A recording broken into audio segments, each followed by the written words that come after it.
इस प्रकार 3.5 शक्तियां इस महाराष्ट्र में पृथ्वी तत्व से निकली हुई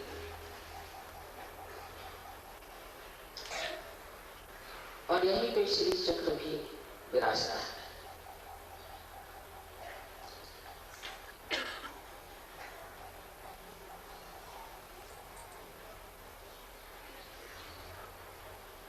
आप लोग सब जानते हैं कि महालक्ष्मी ही मध्य मार्ग है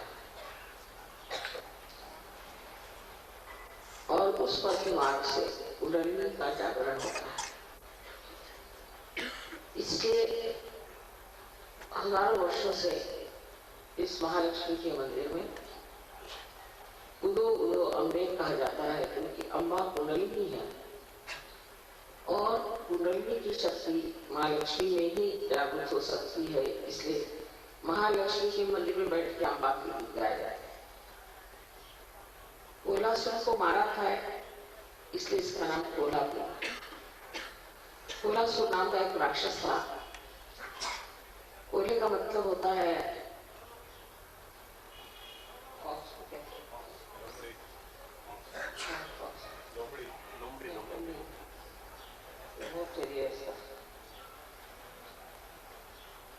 क्या कहते हैं?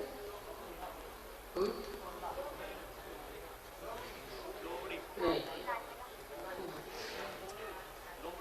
लोमड़ी बहुत वो हल्की होती है।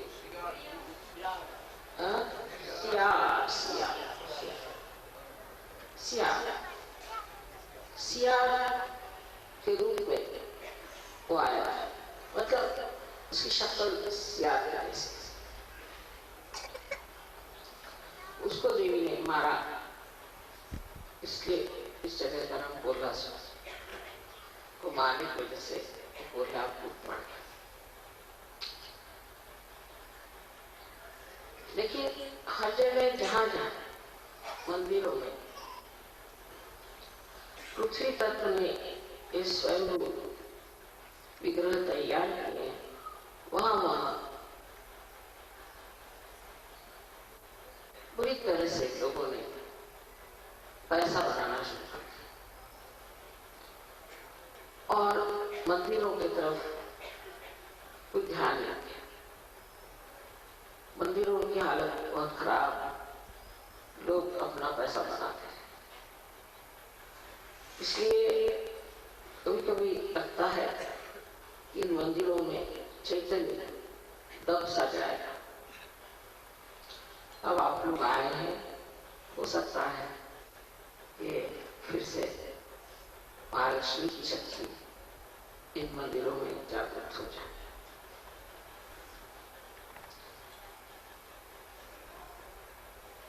सुषुम्ना नाड़ी इस प्रकार बनी हुई है जैसे कोई कागज को आप 3.5 मरतबा लपेट लें। उसकी जो सबसे सूक्ष्म बीच की नाड़ी है उसे आप ब्रह्म नाड़ी कहते हैं। उसी नाड़ी से पहले कुंडलिनी को जगाया जाता है और जब कुंडलिनी इस नाड़ी से, ब्रह्म नाड़ी से बिल्कुल सूक्ष्म नाड़ी है, एक बाल के बराबर भी उठ जाए तो वो ब्रह्म रंग को छेद सकती और ब्रह्म रंग को छेदने से आत्म साक्षात्कार की शुरुआत हो सकती। ऐसे मध्य मार्ग वो इतने विशेष रूप का बना हुआ है कि इतनी भी आपने उसमें बाधाएं डाली है तो भी वो कुंडलिनी के जागरण के बाद धीरे धीरे प्रशस्त हो सकता है।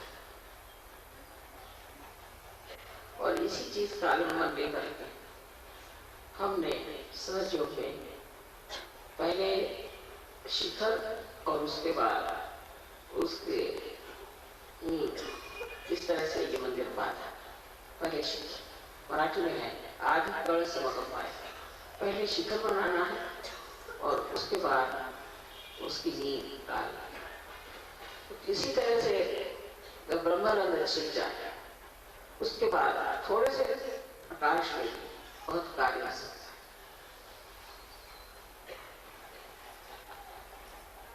सो आज हम लोग महालक्ष्मी की पूजा करने वाले हैं। मराठीत सांगायलाच नको महत्व कोल्हापूरचं सगळं तुम्हाला माहिती आहे. पण एवढं जाणलं पाहिजे की जोगवा इथे इतक्या दिवसापासून आपण राहतो. परवा मी मला विचारलं का हो महालक्ष्मीच्या देवळात जोगवा कशाला म्हणतात ते? महालक्ष्मीच्या मंदिर में जोगवा गाते म्हणजे जोग मासे योग हमें जोग कीजिए हमें योग कीजिए. मासे महालक्ष्मी के मंदिर में बैठ के क्यों गाते हैं? महालक्ष्मी के मंदिर में बैठ के दो गंभे क्यों गाते हैं? तो त्यांना काही उत्तर सुचेना. मी त्यांना सांगितलं की महालक्ष्मी हे मध्यम आहे, सुषुम्ना नाडी आणि त्याच्यातच प्रगतीचं जागरण मग असं.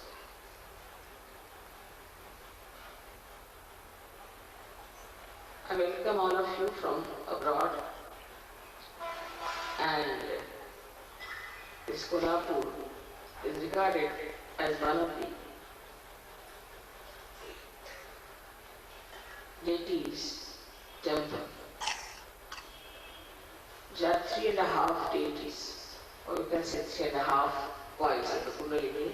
So it is said that in this triangular bowl of Maharashtra, because it is surrounded by on all three sides by mountains,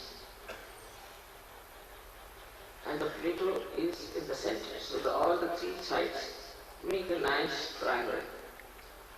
Is the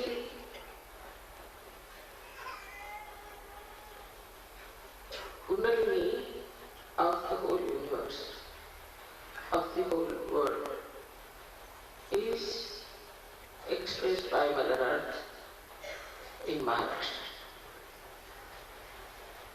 There are 3.5 energies which are called together.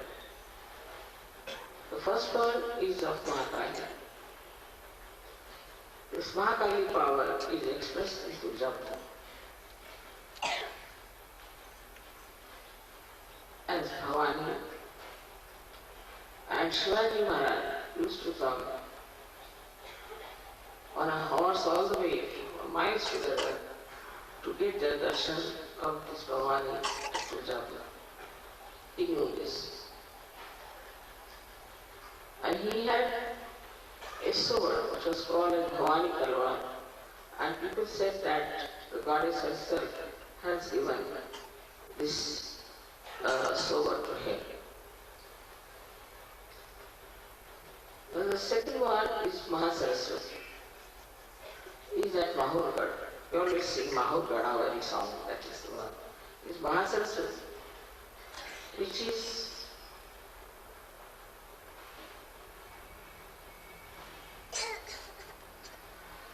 also called as Renugadi. That's the right-sided Mahasaraswati. Then the third one is Mahalakshmi. That is at Kolhapur. Here, a very bad demon called Kolasa was killed by the mother. So, this place is especially very holy for all of us, because you got your realization as the Kundalini went through your Sushumna Nadi, which is being nourished by Mahalakshmi Puja. So in the temple they sit down. It's a Mahalakshmi's temple, but they sing that, "Oh Ambe, please rise, please rise, please rise." This comes with the full understanding of the Sushumna Nadi. But 99.9% people don't know, because all the knowledge about Shakti is being lost due to the different timings, and people never worry about it.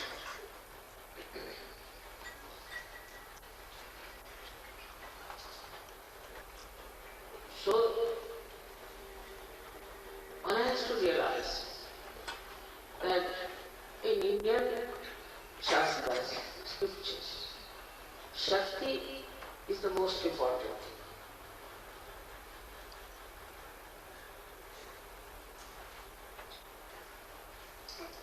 It is to be understood. Why?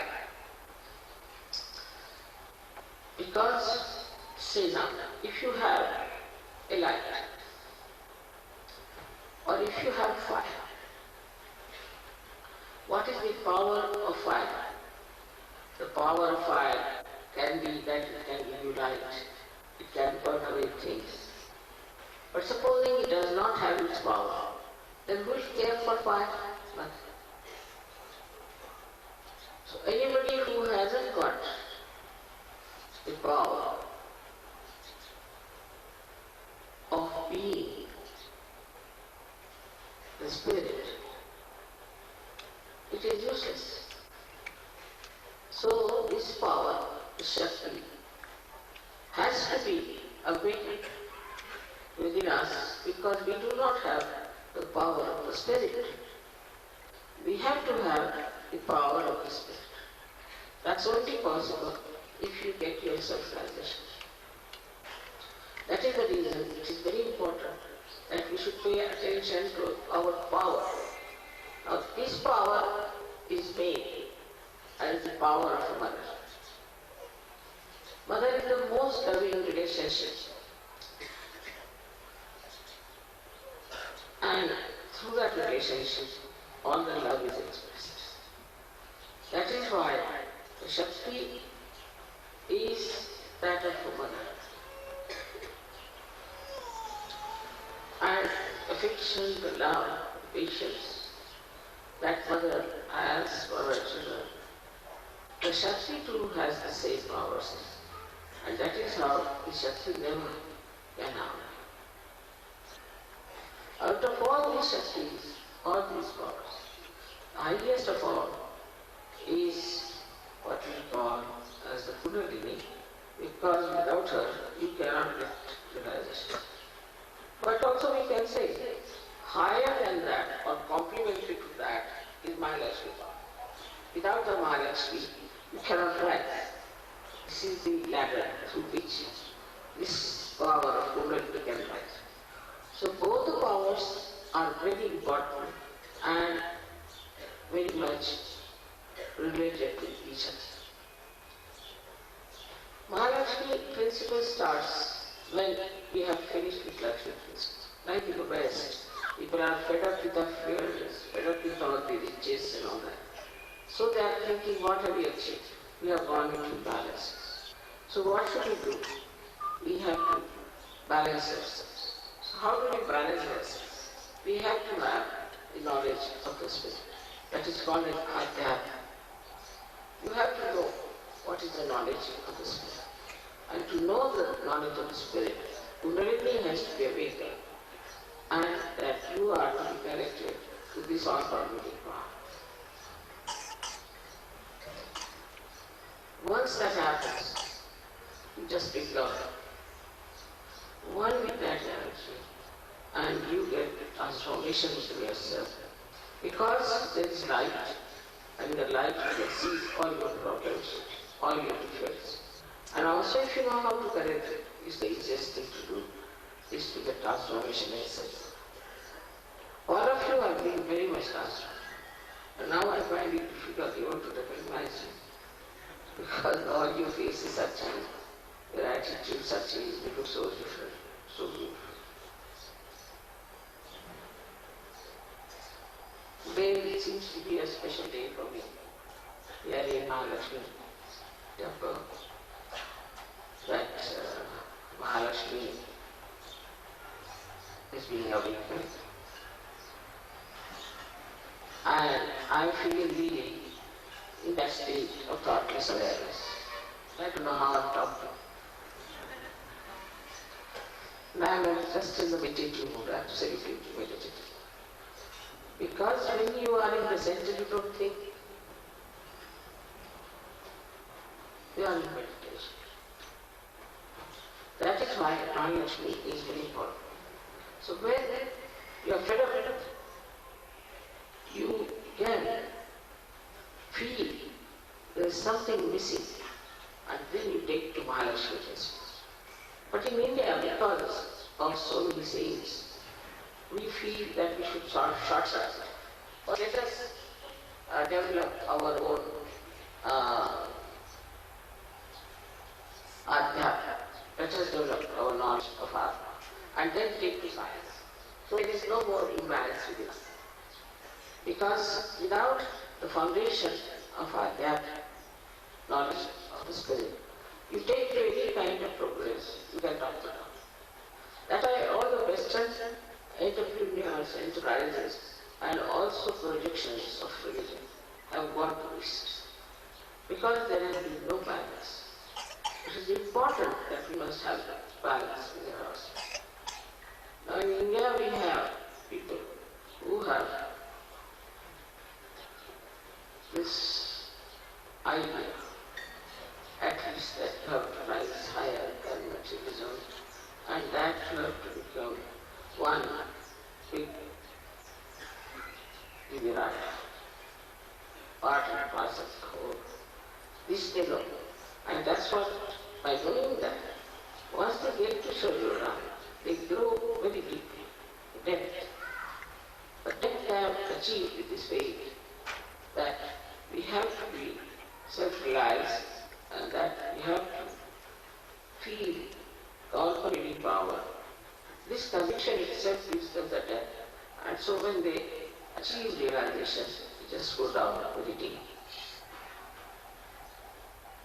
But most surprising, people who have never heard about Ganesha, who have never heard about Kolhapur, who have never heard about Mahalakshmi, are sometimes much, much better, much more deeper than the people who know all these things by heart. So, one can be done that those who know outward, those who know through their books, or through some gurus who teach them something, are absolutely outside. They have nothing left to tell us because they have had no experience of the self. No experience of the self. That's only possible when your Kundalini rises and breaks your Brahman. That is the time the first experience comes to you of this all-pervading. So all those people who have been only just praying to Mahalakshmi, have been going to her, doing a lot of penances, fasting, this, that, have no idea as to what Mahalakshmi wants. And they always complain to me, Mother Gita, please, we have done that. People are very religious. They are doing all kinds of ritualism, what we call as karma kanda. But with that, they do not reach where you have to. So one has to understand that whatever has been written and told about all these great things in India, people may know in words, but in experience they do not know. So SahajaYoga is very important to them, this experience, so that they can really verify whatever is said in the science of spirituality about getting realization is absolutely true. Not only that, but it's very practical. And every person who gets realization can understand it very well. So we are here in a very holy place full of unholy people. But still, there are some very, very great people here also. And because of Mahalakshmi, they make very good ornaments, because these ornaments are offered to the goddess. You can feel there a kind of a subdued feeling for God, feeling for spirituality. But they do not have the experience that you have. So you are much higher than all of them. And those who have experience can feel more as they go to the temple. You can go to the temple to see this place also. But give yourself a big bandhan, because I've seen next to the deity, there are very fine people sitting. They're doing all kinds of commercial activities. They're selling flowers, they're selling. So to be careful with the bandhan, you can go and see for yourself.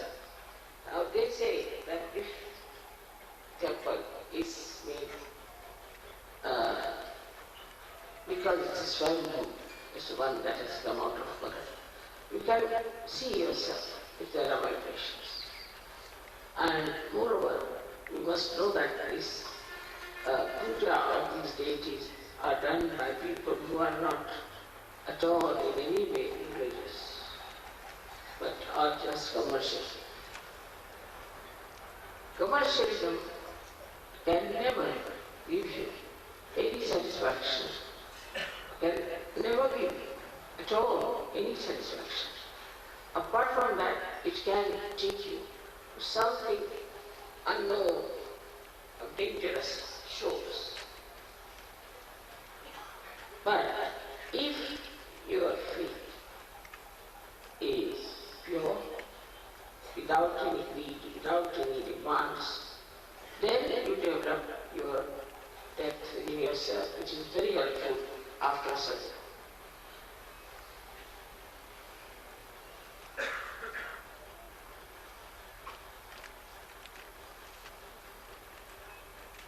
It's a remarkable thing how the Shri Chakra is here and how they have made the complete calculation of Shri Chakra. I met a scientist in Russia, in Moscow, who has done research, very much big research on this Shri Chakra. Now, so we have Shri Chakra on the right side, on the left hand side we have Meditation. So all the things that we do with hands after realization are worked through on the right hand side Shri Chakra and the left hand side Meditation. Now, how it works is a very complicated thing. But we don't have to worry about that. As soon as you put your hand on somebody, the chakra knows how to work it. It works by itself. As if it is a built-in mechanism within us, which knows what sort of vibrations we give to a particular person, for a particular cause, or a particular purpose. If that person has certain defects also, these chakras know what is created, how to work it. So, it is not that we have Kundalini awakening, only these chakras are awakened. We also have these two chakras awakened within us because of Kundalini. But if you have a Shri problem, then you can find that your hands are stiff and you cannot feel guidance, or we can say the divine intentions of realization. Because when you start using your hands, you don't feel any vibrations. So how will you know what's happening? It's a very complicated thing, and for that complicated thing, these instruments are made already, prepared already. They are quite equipped with all the knowledge that is necessary, like the feedback as you call it, or we can call it a complete programming is there. So as soon as you put your hand on a person, the programming starts working it out. Because it is programming is done by God Almighty, it can never be wrong. It cannot be two different things as far as SahajaYoga is concerned.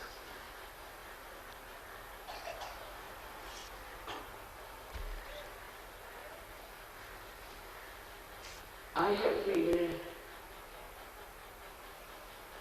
thinking about writing about all these big pithas that are in India, So it will be helpful to you as well as to others in India. But here the atmosphere is so bad, as if to think of God, to talk of God is absolutely wrong. You cannot see. People are in illusion and they think that all these talks and brought us nothing. Then it is the progress of the West is more effective, more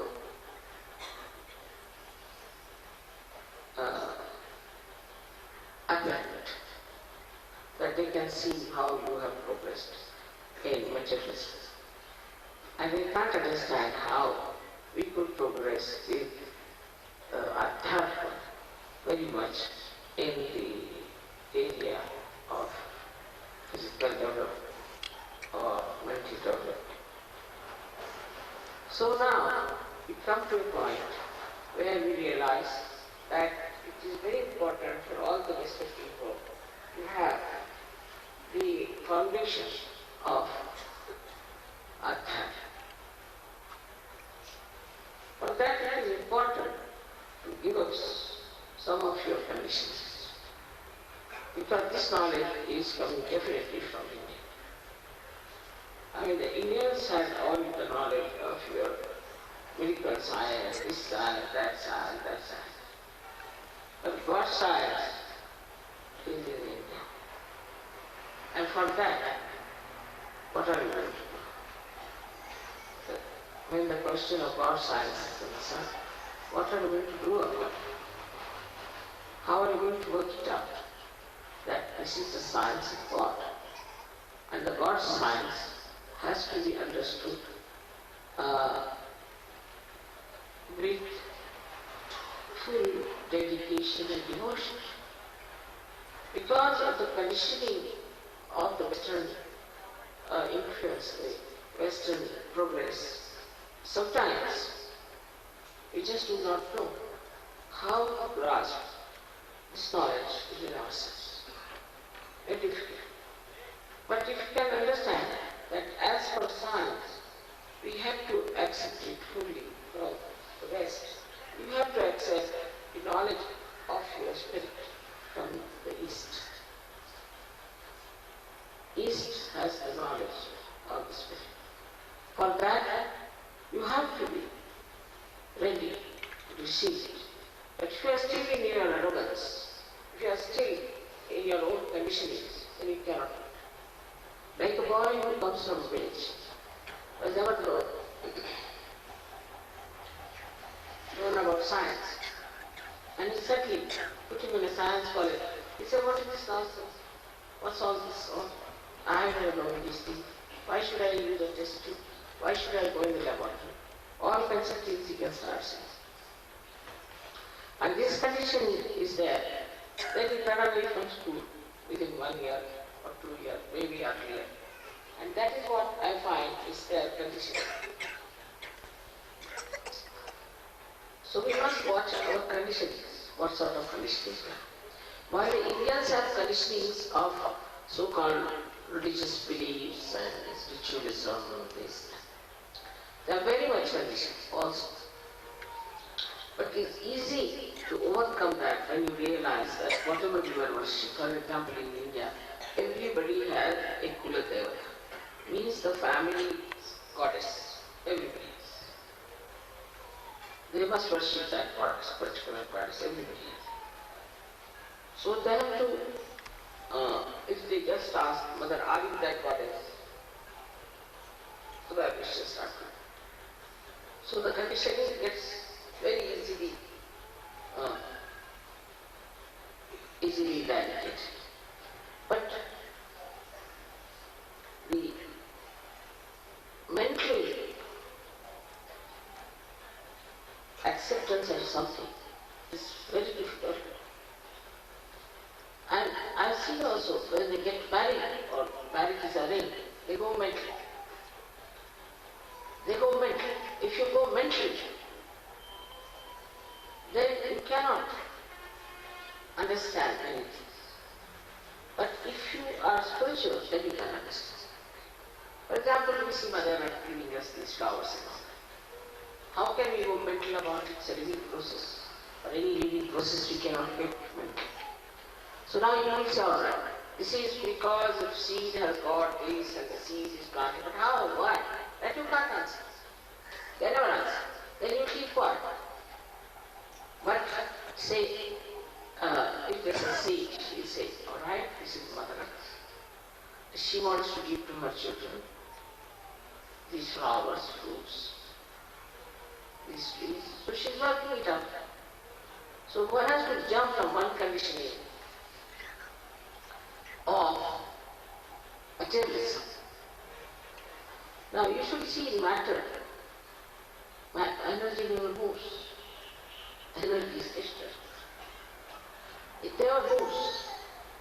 And also energy which are moving, so-called, like electricity, this, that, are absolutely blank. Supposing there is electricity here flowing, all right, well and good. But supposing somebody stops it, stop. It has no mind. It is a mindless thing. So in materialism, you become mindless. You start seeing also that in yourself, that you have become mindless. And becoming absolutely, I should say, like the body, which is mindless, which is fixed quantity. And I see very much clearly in the West, I've seen that people have very fixed idea. It's difficult for them to get out of it because they don't have that movement towards the spiritual subtlety where one can use the mind to do something. We would say that Mother Earth has got the mind. No, that nobody can believe in the West, except for certain. That the Mother Earth produces these vigrahas. She produces these stages. Nobody will believe. How can you believe such a thing? That this Mother Earth thinks, that this Mother Earth produces these things. But logically you can say, logically. Say a tree has a certain height. The fruits have a certain shape, certain colors, flowers same. Who changes all the seasons? Especially in India, it's very clear for 6 seasons. It's called as the Marathi in the SahajaYoga. Now, that is the one which is a lady which thinks. She has a mind of her own, she decides. And she works out. This concept was doubly denied in the West. First is that they cannot accept equality. Woman has no part. Right from Socrates onward, nobody has talked much about a woman, except of course there is Satya and all that, but it's very minor roles there. Greeks had goddesses who were just like human beings, so that also gets ruled out. And very little was accepted. And when Christianity came, some of the Christians saw that there should be no mention of the mother in any. But despite that, people worship the mother. They worship the mother of Christ as some like a goddess. Though in the Bible she's talked as a woman. In a very deliberate style. She's addressed. So the conditioning of people is about the power of God hanging somewhere in the air. That is there and that gives us everything. But what is the communication? What is the justification or what is the logical thing? How to explain? So you have to say it is a mystery. God is a mystery, He hangs somewhere in the air, He does everything. And how can people believe in it? So the Christian conditioning has been even worse than, I think, Jew conditioning. Because they just took it out Christ further away. Though the painters, artists couldn't do that. They wouldn't accept, they act the mother things. But it's spite of the mother who has not been respected, that should have been edified, which is a very wrong thing. Why? Mahalakshmi herself incarnated as Mother Mary. Herself. And to say about Mahalakshmi as a woman, I think is a complete insult. And where women are insulted like this, where the goddesses are insulted, you cannot expect any spiritual growth unless and until you accept that it's the Shakti, the mother, who is the only thing that the communication between us and the divinity. So this conditioning, Christian conditioning has to go out as far as the motherhood is concerned. It's very surprising sometimes when I see how these people are trying to bring down the level of a goddess to just a woman. So this is a very big blessing in India, that they respect mother as the Shakti. And that the whole thing is done by the movement of the Shakti, by the thinking of the Shakti, by the coordination and the understanding and the planning of the Shakti. It's not done by God Almighty. It's just a spectator. She does it. Once that concept can fit into your head properly, then you will see so many conditionings withdrawn. Because religion was organized, and in an organized religion you can put whatever you like, the way you want to put it. And it was such a big mistake. By that, people developed a lot of ego, lot of things against women. And also, the first sin they call the original sin and all that is because of women. They really ill-treated women, and they have no respect for them. So the women have changed their role, and instead of becoming mothers and goddesses, they have tried to become something like actresses. But you can understand that without the power, there is no sense in anything. And this is the power of love. And this is the power of truth. Once you get that power, you should humble down and know that this power is within us, which has given us all this knowledge, which has given us all this ability to raise the Kundalini. All this is because of energy within us, Shakti within us. Without that, we are nothing. And that is the mother who has done it. I do not know how much to press this point, but it's important. Because I find, especially in England, some newspaper people say, how do you feel as a guru, as a woman? I mean, it's kind of a woman, and as if I am sort of that movement where women are starting the fight for the men sort of thing, and now this is another guru with a woman, so she should be supported, or some sort of nonsense. It's the only the mother who does this job. So there's no question of asking such a question. But that's what it is, that we should first know that is the feminine quality of a woman as a mother is very powerful. But we should encourage it and try to develop it so that spiritually you can communicate, spiritually you can imbibe these qualities for your own children. The mothers who do not have that can never develop good children with proper emotions, with proper value system of morality. So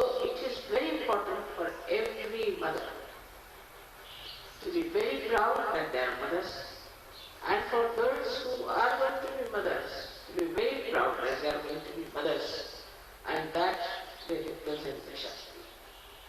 So now what is the part of the men is to take full advantage of that power by understanding, by complimenting, by looking after that. I am not talking only about your wives, I am talking about your sisters, your daughters, your mothers, and the whole society where women are to be respected and they have to be respected. And women should try to be respectable, to try to know that they are the powers and they are the ones who will be used by this divine power as channels, more than men. But if they are useless, then of course they wouldn't bother about them. They would like to bother them about men much more than what they are. So it is important to understand what is your role in SahajaYoga. This is your role in SahajaYoga. And I am sure you can work it out. You can manage this part. You can equip yourself for this role, which is so beautiful and so much can be said about Mahalakshmi, and there's no entry, but I think later on we should keep this program on every year. You all should come to Mahalakshmi temple here, to the in the Kolhapur, and then I'll tell you all about the mother's qualities, what she is as Mahalakshmi. And today we have the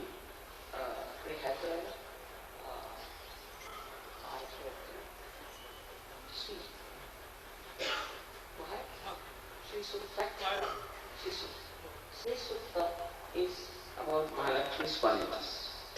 But okay, I think we have Ganesha's, okay, and then we have this. So seriously must understand what is it. इसकी पवित्रता बढ़ा रहे हैं. आशा है आप सब आराम से रात की देर से आए हैं. बहुत देर हो गई. मैं सोचती थी कि पता नहीं कितने बजे पहुंचे. बहरहाल जो भी हो, आशा है आज की पूजा में आप लोग फिर से पूरी तरह प्लावित हो जाए. सबको आनंद आशा.